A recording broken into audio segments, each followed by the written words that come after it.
Hi, and welcome. You're listening to the X22 Report. My name is Dave, and this is episode 768B, and today's date is September 17th, 2015, and the title of this episode is U.S. Warning.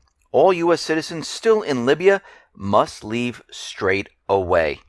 Let's get right into the economic collapse geopolitical news. Now, at this point, I think everyone understands what Common Core is, what the government is trying to do with Common Core, and if you don't, I did an interview with Dr. Duke Pesta, and you can go to the X22 Report Spotlight channel, and you can listen to that interview, and you'll understand what Common Core is all about.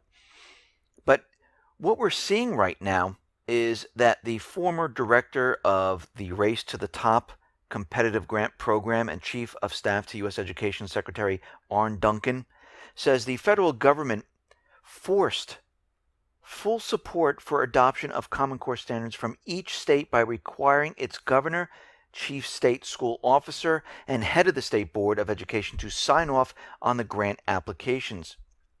Weiss, who led the Race to the Top competitive grant system from its start, explains the federal government, they took advantage of the fact that states were strapped for cash during the recession. So the large pot of funding that they offered was a significant inducement for the states to compete. And she said that adding the surprise number of 46 states willing to sign on to the Common Core Standards Initiative was a huge plus, which they dangled the grant money. They knew they were strapped for cash because of what happened to the economy. And they didn't have to provide them with any proof of what Common Core was or what the standards were going to be. All they did was dangle the money and say, here you go. Now, we understand that Common Core was not created by educators. It didn't get the input of teachers, professors, or anything like that. And they actually manipulated the states. And they were not transparent about what they were doing.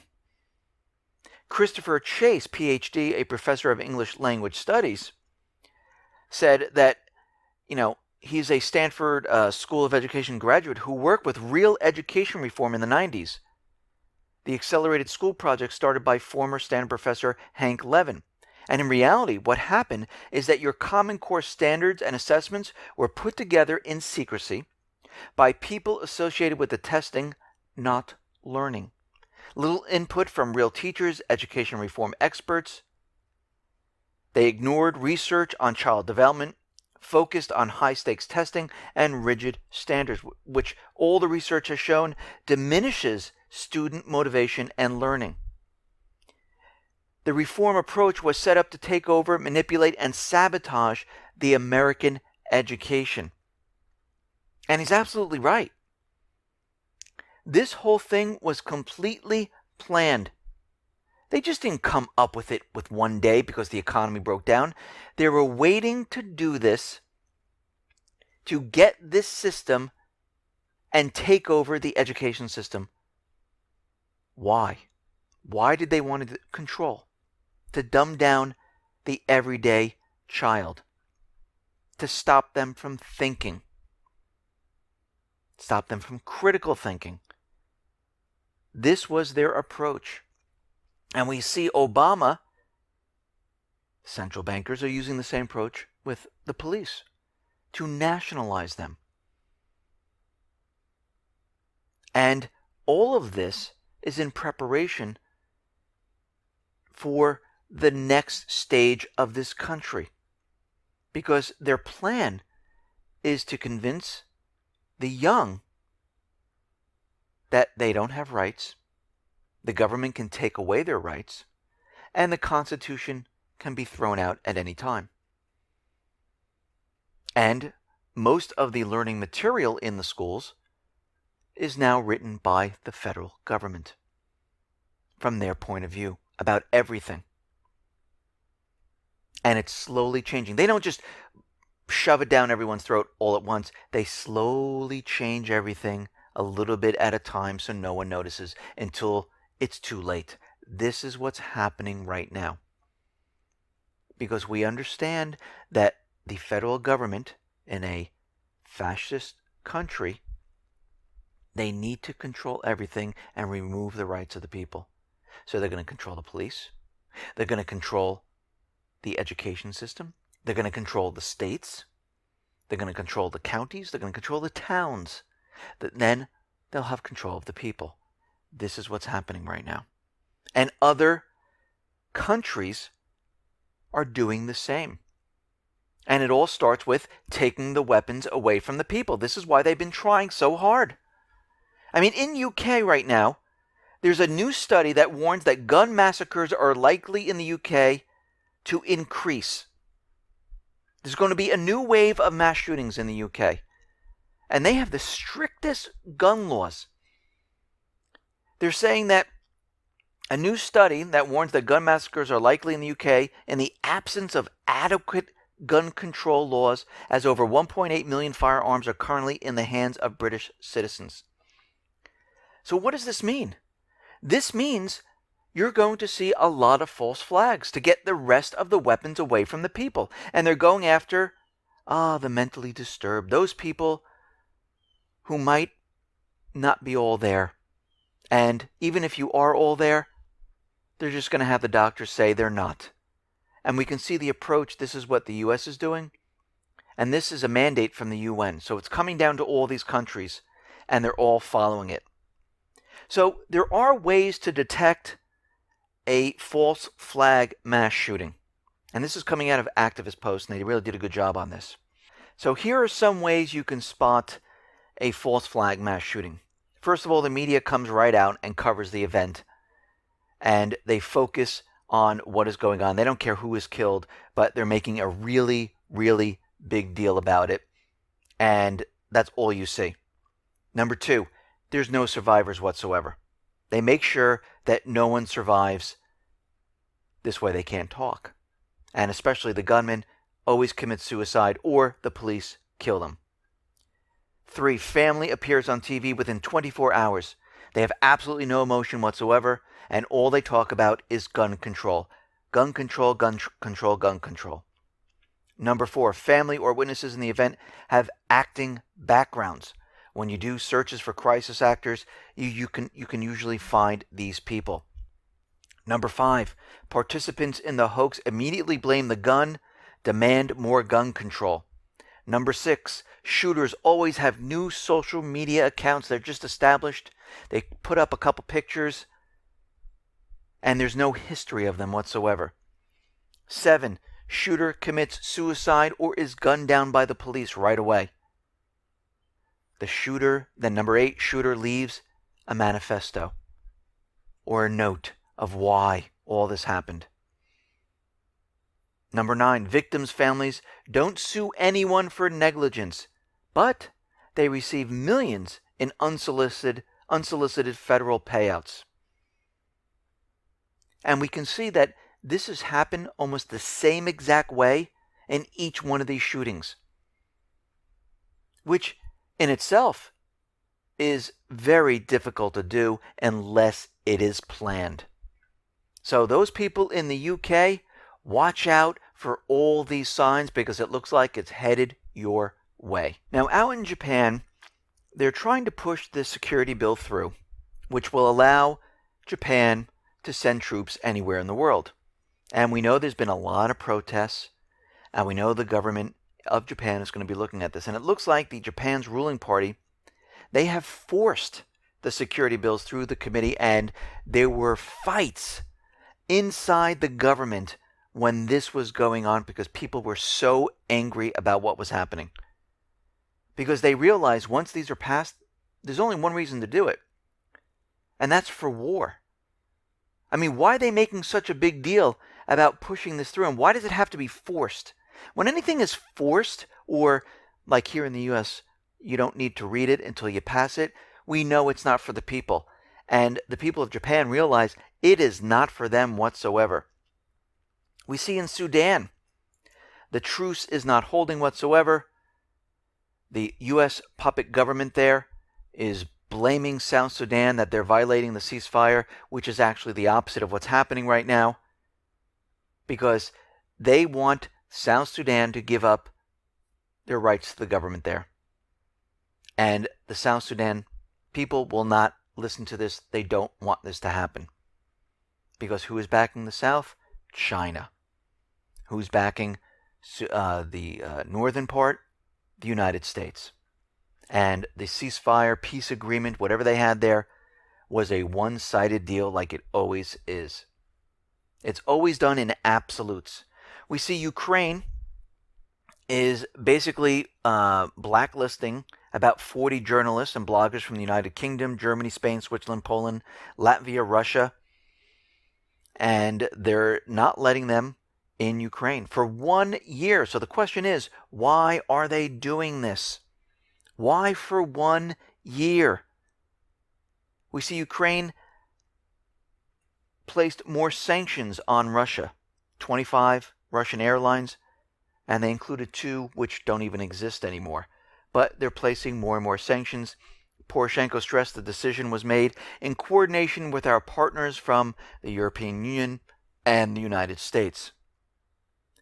And the people in Lugansk, the people in Donetsk, are saying that 60% of the residents support accession to Russia at this point.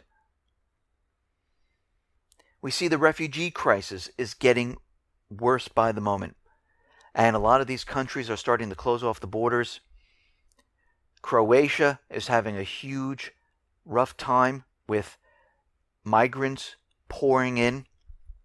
It looks like they were firing tear gas, cannons, doing whatever they possibly can because there's just so many people. And like I said in other reports, this looks like it is completely planned by the U.S. coalition forces to make the European nations say, okay, let's go get Assad. To say, okay, let's set up a safe area in Syria and we'll bring in U.S. troops, coalition troops, to protect them. This way they blocked off parts of the country which no longer belongs to Assad. And we can see this is their main plan. Now, we got a very interesting warning from Libya.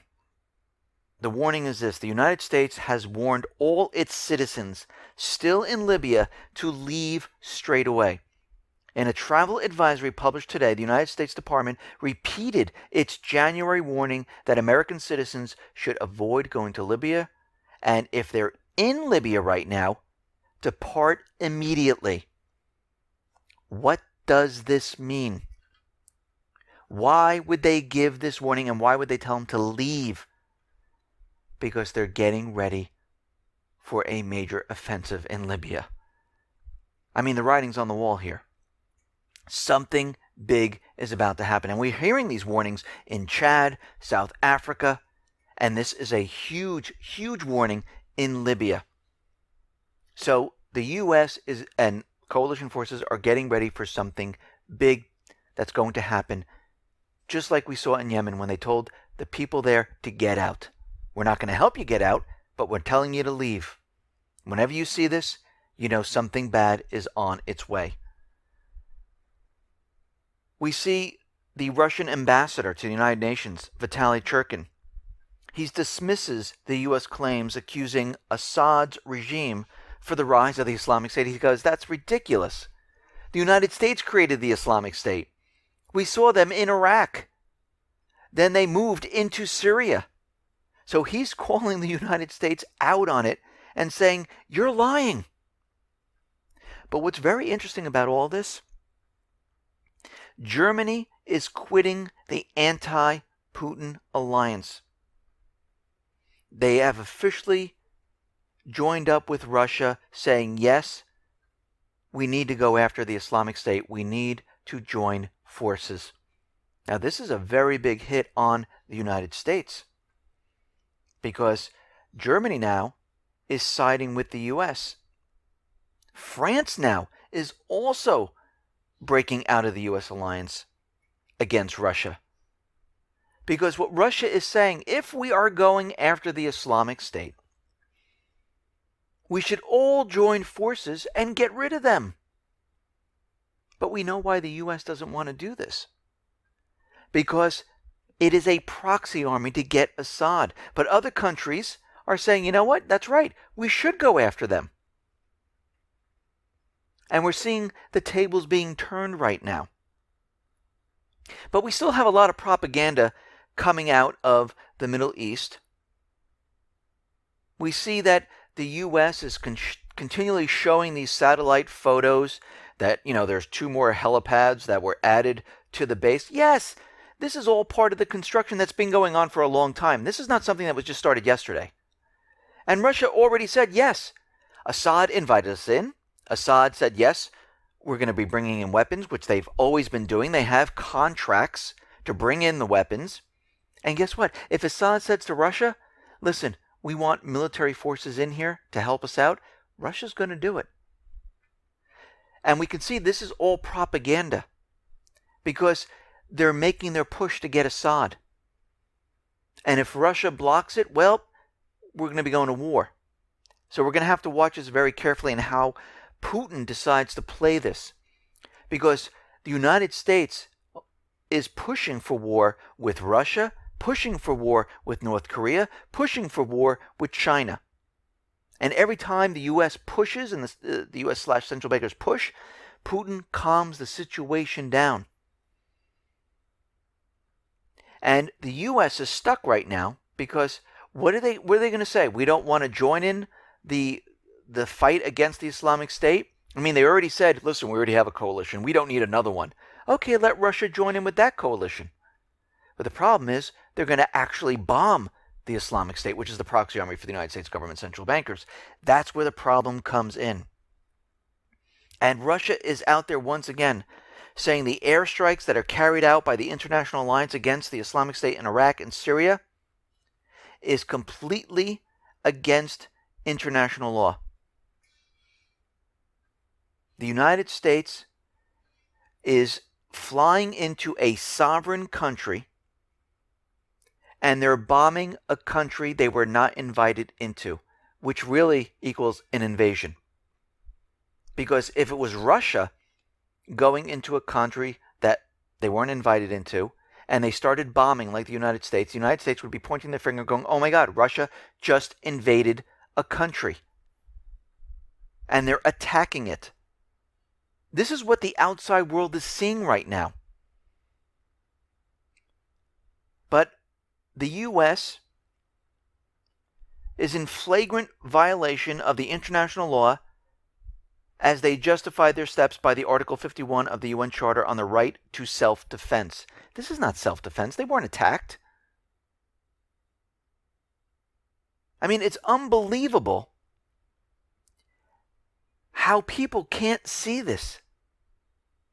They're listening to the corporate media. They're listening to the government. Actually, what they're saying doesn't even make sense. If you really take the time to think about what's happening here, it makes no sense whatsoever. Now, Russia has been saying to the U.S., listen, let's talk. Let's join forces and cooperate against the Islamic State. And the U.S. government is saying absolutely not. So the forces that are in Syria right now are not coordinating with the forces of the U.S. So there could be some type of accident that could occur. Some type of mistake that might blow this completely out of proportion, which could lead to war. And this is why Russia is out there saying, listen, we need to talk about what's going on. Because we have Syria, we have the U.S., other nations in there. We're all fighting the common enemy, and we need to talk about it. And the U.S. says, all right, we might think about talking about it, but we don't know yet. We'll give it some thought. Which we know why they're stalling on this. Because they don't want Russia helping out and going after the Islamic State. Now, what does this mean? This means that the U.S. is backed into a corner. The U.S. has two options. Either talk to Russia, join in with the fight, get rid of the Islamic State. I don't think that's going to happen. Or create some major event to scare the world, to scare other countries. And I think this is where we're headed at this point. Listen, everyone, thanks a lot for listening. Be well, be safe, and especially be prepared. Thanks a lot.